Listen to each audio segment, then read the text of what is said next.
Hey guys, Fearu here today. We're gonna be on episode 11. I've been doing all right. Got a few complaints. Had this one guy just full on. I'm gonna AFK.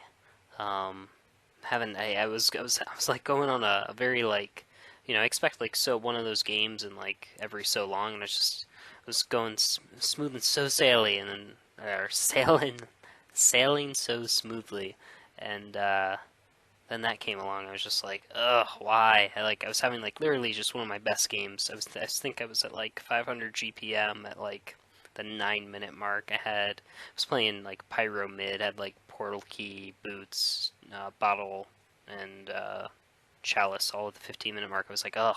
And then this guy was just like, yeah, I'm kind of mad at he was SR solo top, and he got mad because Lego wouldn't help him at all. And he's like, yeah, I'm not helping him for the rest of this game. And he's like, yeah, I'm just gonna farm the jungle in AFK. I'm not participating in team fights, and it's exactly what he did. And I was like trying to convince him otherwise, but what are you gonna do? Part of the game. Anyway, so what are we talking about today? Today we are talking about lane control. Um, Lane control is super duper important.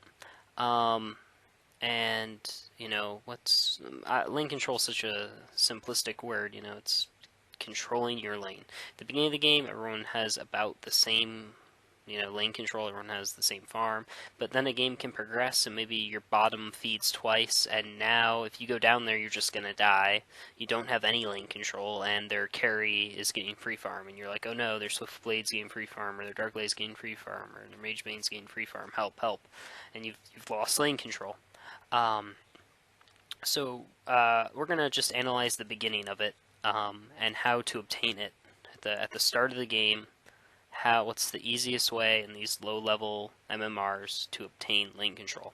So let me just jump you guys right into game and get you here. Okay, guys. So here we are in game. I'm gonna be playing Magnus, and my partner's gonna be Nymphor, and we're actually gonna be in a 2v1 lane. The one up here is gonna be a solo Flint short, and we're gonna have Lego in a jungle. I feel like with the current state of TMM, there's almost always a jungle. I would say, if I play 5 games, 4 of the games we'll have at least one jungler, which means one of the lanes is suicide. Which means this 2v1 happens a lot, like a lot more than we want it to. So I just kind of wanted to execute, how do you obtain lane control in the beginning, or how did you mess up? Like, literally, you can mess up at the very beginning and just fail to obtain lane control. So let me just show you guys here real fast. So your first thought needs to be deny, deny, deny, deny. We've already learned how to static farm. We know how to keep a lane where it is.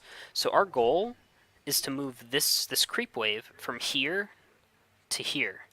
So how do you do that? You need to just deny. You need their creeps to push up and do more damage to your creeps than your creeps do to theirs.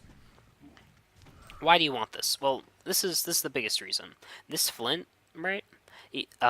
For us to be able to kill him, which is, I mean, at some point that's what we want to be able to do. We want to be able to put in harass to him and basically force him out of the lane.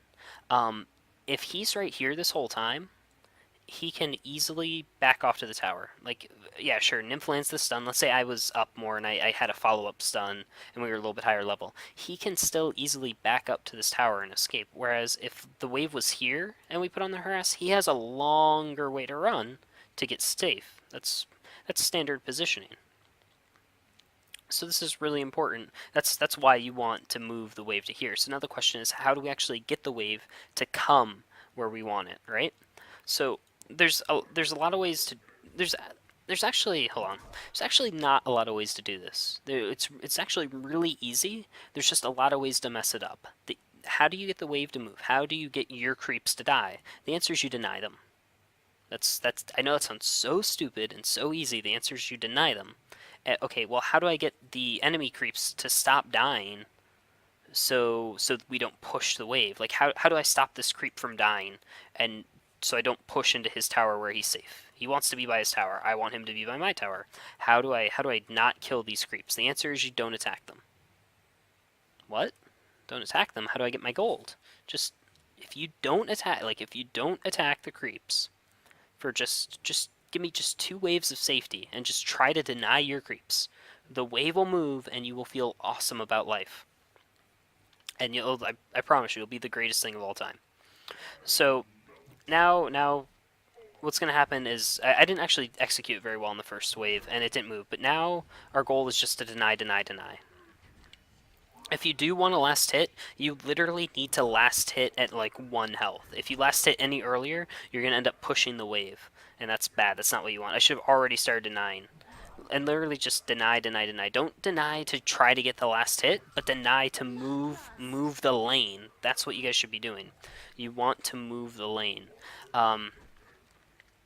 So now the lane is slowly moving. It's not moving as fast as I'd like. I should already be denying that right there. Like, I should already be denying that lane. And I should be, actually, I don't like what I'm doing here at all. I should be denying more. Deny, yeah, okay. Now, Nymph's going to plant the rune, and I'm just going to go back to denying. And now the lane is almost where I want it. It's roughly where I want it. Another wave's about to come, and it's a lot better than when we were here, which is really important. And that's what I'm looking to execute. Now, there's another way you can screw this up royally. And now with this wave, it should push it pretty far back. Oh yeah, I should already be denying more. Actually, I could go for last hits. It's about where I want it. It's debatable. But now this Flint has to protect himself, like, pretty gruesomely. If I was this Nymph now, I would play farther up. But now I want to talk about something else. So you kind of saw, now she has the room to harass. I want to go, there's one other thing that can screw you up royally. To demonstrate this fact, I don't like them. I'm going to go back in the game a little bit, and I'm going to head to bottom lane before their bloodlust. Okay. So if you didn't know this, actually this looks perfect. Okay, so what I want you to watch is Demented Shaman is going to harass, okay? Demented Shaman's going to harass. Watch what happens to the Legion's creeps when he goes to harass. So he goes to harass. Now, the Legion creeps go to attack him. Now, Empath also went to harass, so it ends up being like a neutral exchange. But what would happen if Empath didn't go to harass here? Like, you'll notice, like, this creep wasn't in range. But because Demented Shaman went to harass, these creeps start attacking him. And what's going to happen is because they're chasing him, he's running. They're doing no damage. They're literally zero. Their damage now is 0, just absolutely none. What's going to happen is this warlock is going to attack these creeps, and these creeps are going to do no damage. So what effectively is going to happen if you think of the creep wave as a whole, right?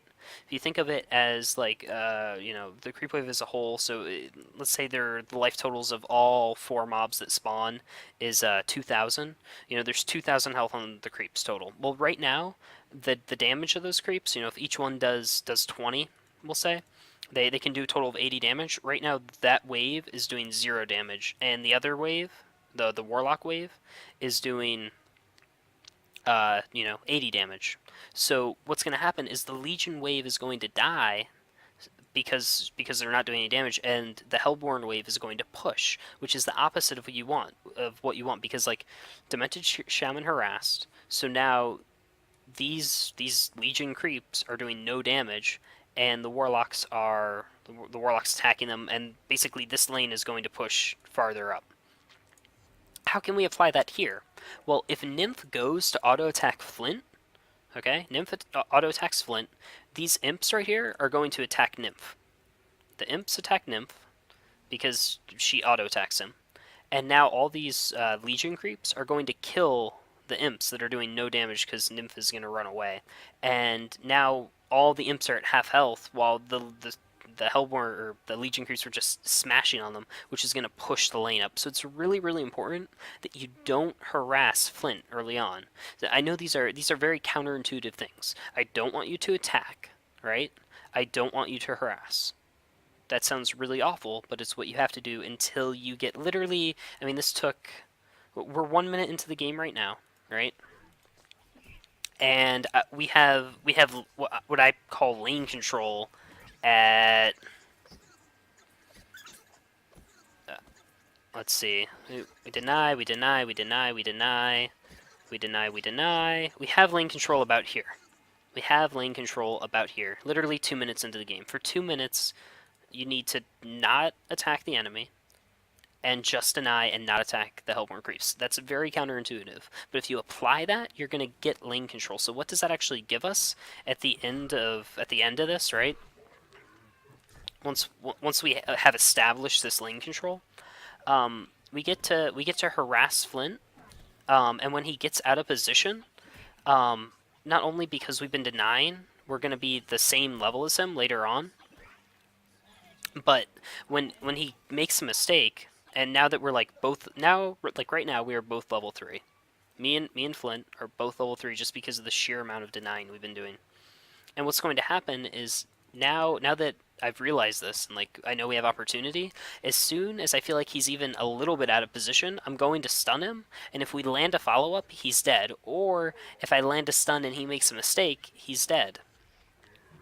And that's really good. And or I land a stun on him and he just has to back out because he has no health. And now when he comes to farm, he has to play even farther back because now he has no regen. So that's basically what I'm trying to do right now. Is I'm waiting for him to step too far up. He does. I stun. Now, ideally, right here, Nymph lands a follow-up stun. That's best case scenario, right? She actually doesn't land the follow-up stun. Now, Flint can still escape this. He has to run through me. Like normally, right here, I expect him to go forward, like towards his tower, and I just intend on blocking him. Basically, you right click and then you hit stop, whatever you have stop bound to. So right click, stop, and you just basically block his path while Nymph can catch up and just auto attack him down. And then if there's enough time, like if you can do that for 10 seconds, you'll have a follow-up stun and he'll be dead. But he actually plays worse than that, and I believe, yeah, he heads down this way. Like, you saw me head up to prevent that, but he goes to juke the Nymph stun, which is, I mean, it's not a bad play. Um, and he goes the slow, but he should have just kept running. And he plays really badly. So this ends up obviously being a really easy kill. But I kind of wanted to point out all those other things that could have happened that would have allowed me to follow up in case, like, obviously that was like biggest mistake he could have made, but had he done all those other things, there were other choices you had. But that's it. That's lane control. That's all you have to do. And now he comes back. He's level 3 still, and we're both level 3 now, and I'm almost level 4. And that's all lane control is for that scenario. So let me pull you out. Okay, guys, so I hope you guys kind of got something from that, and I want you to be aware that that can only be applied to a 2v1 lane, which is really important. And I thought it was important because that's something that's been happening a lot, especially with these lower level MMRs, and I hope you kind of understood everything that I was trying to explain. Now, lane control is really important. Like that Flint, what he needs to do now is ask himself, hey, is there any way I can go back up there and be in a better position? Is there any way I can re-establish lane control? Because right now he doesn't have it. Well, the Magnus is level 4, the Nymph's level 3, I'm level 3. This is not looking good. If that creep wave is still right there, there's no way. If I go up there, I'm just going to put myself in the same position. So if that's actually going to happen, he needs to go, nah.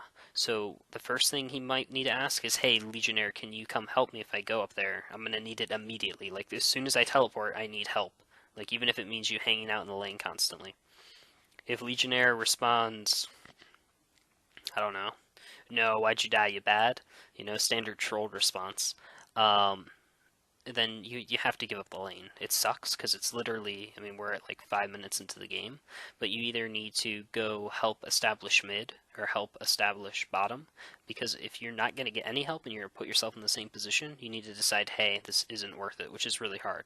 Now, mind you, there are going to be times where, you know, let's say, you know, whoever gave up Bloodlust bottom, they can easily teleport back down there because they know, hey, yeah, we died right there and it was bad and they have an advantage now, but we can still, if we play properly, we can still reestablish lane control. We can still compete to deny their last hits and still get some of the gold that can be gained from being in that lane. And that's just something you need every time you die. every time you die, you need to ask yourself, hey, what lanes do we have control of? What lane did I just come from? Did we lose control of it? Because that'll happen. If you die, there's a chance that you've lost control of a lane. And you need to ask yourself, do I need help in that lane? Is anyone going to help me? If the answer is, do I need help? Yes. And is anyone going to help me? No. Then you need to go somewhere else. You need to ditch the lane, which is the hardest thing in the world to do, but it will help you in the long run. And make sure you're really vocal. Just be like, hey, listen, I can't do this right now. You guys, as long as you establish 2 lanes, like, mid, I need you right now. If he's not gonna come, then go help it. Like, try to do a gank. Don't just come. Then I'm coming into your lane. I mean, there's a difference between, hey, mid, if you're not coming to gank, I'm gonna come stand in your lane and last hit. And okay, well, if you're not going to come, I'm gonna try to come gank mid for you. Try to take the positive approach and spin on it, and see what you guys can do. Um, Mind you again that deny doesn't apply to a 2v2 lane. That deny don't harass. Same thing with a mid, which I will show you guys in another episode. But this is just the beginning of lane control, and I just wanted to build it as a stepping stone into a thought process that we can kind of put into later. I hope you guys appreciate this, and I will see you guys next time. Take care.